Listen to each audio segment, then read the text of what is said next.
Have you ever wondered why you don't have many friends, even though you try to connect with people? Sometimes the reason is not that people dislike you. It can be because of your habits, mindset, or the way you communicate. Friendship is not only about being around others, it's about trust, understanding, and emotional connection. The way you treat yourself often affects the way others see and interact with you. One common reason people struggle to make friends is that they build invisible walls.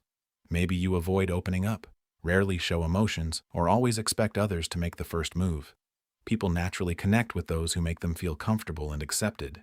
If you always appear distant or uninterested, others may assume you don't want a connection. Another reason could be that you focus too much on being accepted instead of being yourself. Real friendships are built when people see your authentic personality.